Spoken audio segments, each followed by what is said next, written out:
What's a natural form of birth control? I get that question a lot.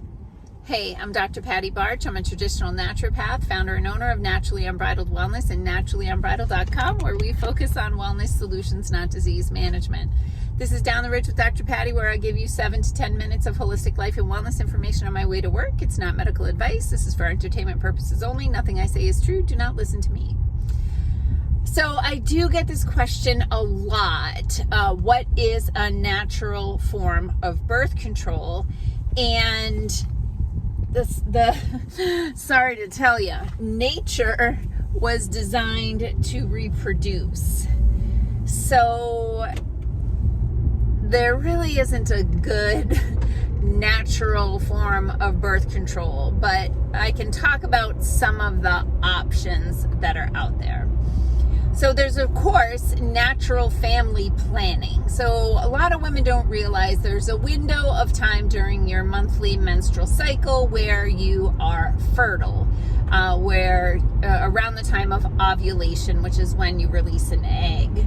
So because sperm can live in the reproductive tract, I want to say it's like 48 hours, but it might actually even be a little bit longer than that.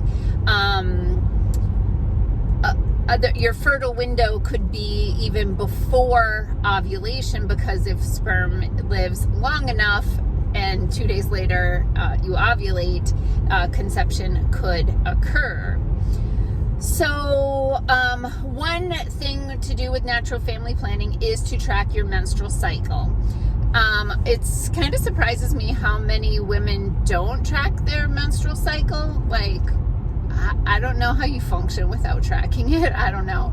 I would always plan my vacations around that. I mean, perimenopause is a whole other beast, because tracking is for entertainment purposes only, because everything is kind of off the rails. That being said, there are period trackers that I really think are a good idea.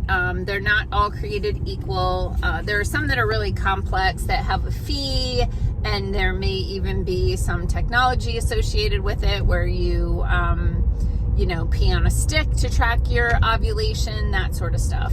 But one sign of ovulation is egg white mucus. So cervical mucus, vaginal mucus that is secreted around ovulation has a different texture than the rest of the cycle, because it wants to make it easier for the sperm to get to the egg.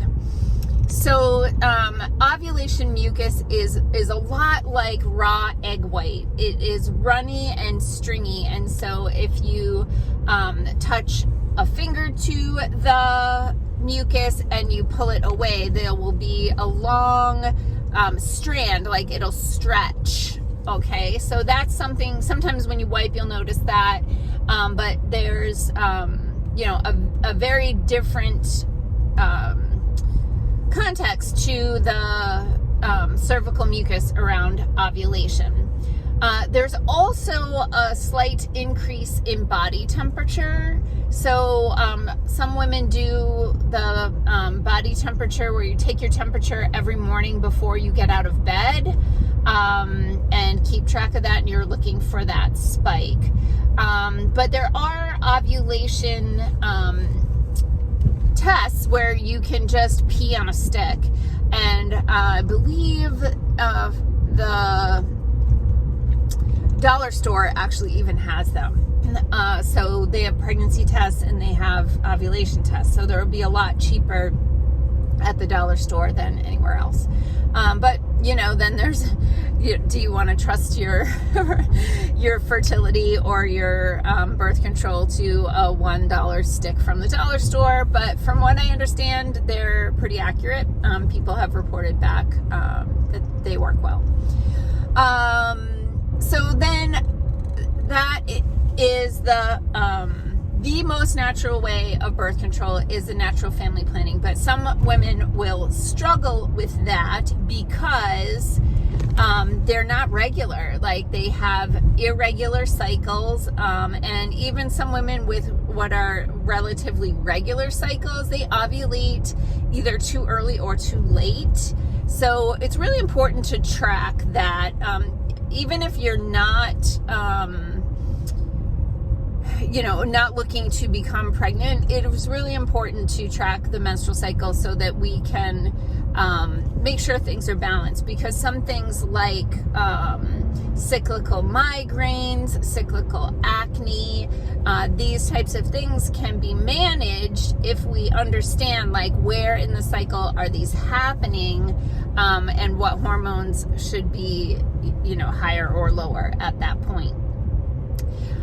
Then beyond that, you're probably looking at barrier methods. So when it comes to chemical birth control, I'm not a fan. I'm not saying I didn't take birth control pills for like 20 years, because I did. But, knowing what I know now,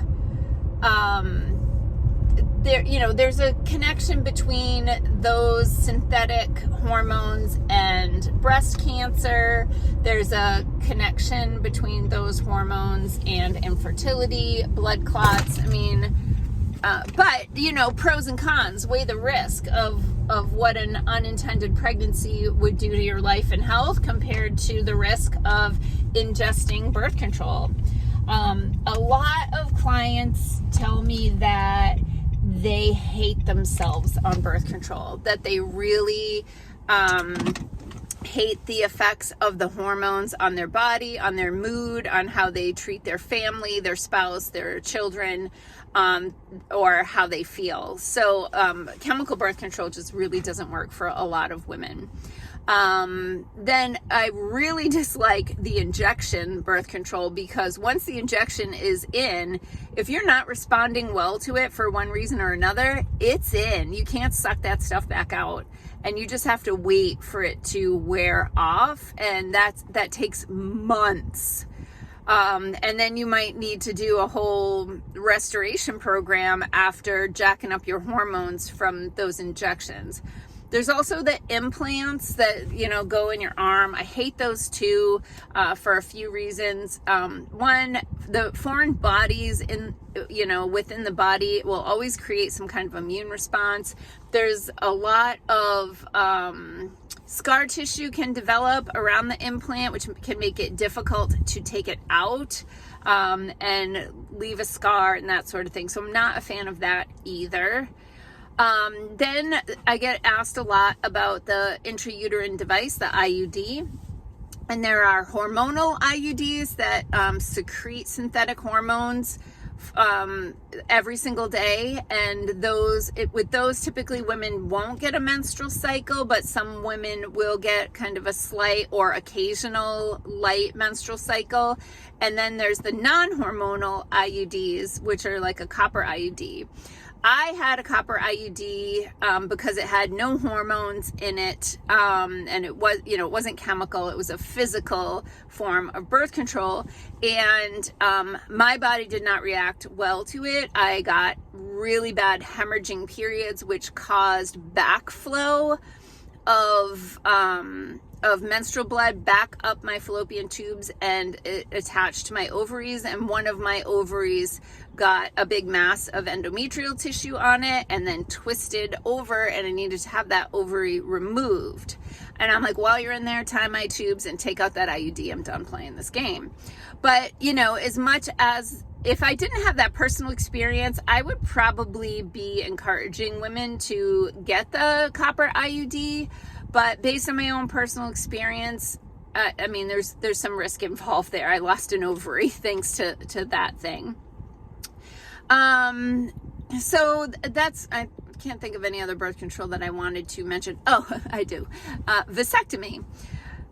On the, when you get to the point with your partner that you no longer, you either don't want to have children for sure, or you don't want to have any more children, I think that vasectomy is the best form of birth control, because it is a very minor surgical procedure.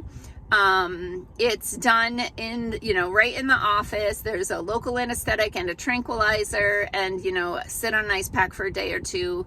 And then you do need to go back and get rechecked. And I forget the duration between those, but I do like to say, if you are going for vasectomy, that there is basically kind of two types of vasectomies. One is a cut and cauterize, and that's the one I recommend. The other one has a little titanium clip that they install. And again, foreign bodies don't belong in the body unless, you have no other choice, like you're bone on bone, you need a hip replacement. So I recommend vasectomy to be considered if you are looking for permanent birth control. So sorry, I can't say, oh, take this homeopathic remedy or this herb will keep you from getting pregnant, because nature just doesn't work that way. But those are some things you can do to help plan your family and your life. Peace out, peeps. Have a healthy day.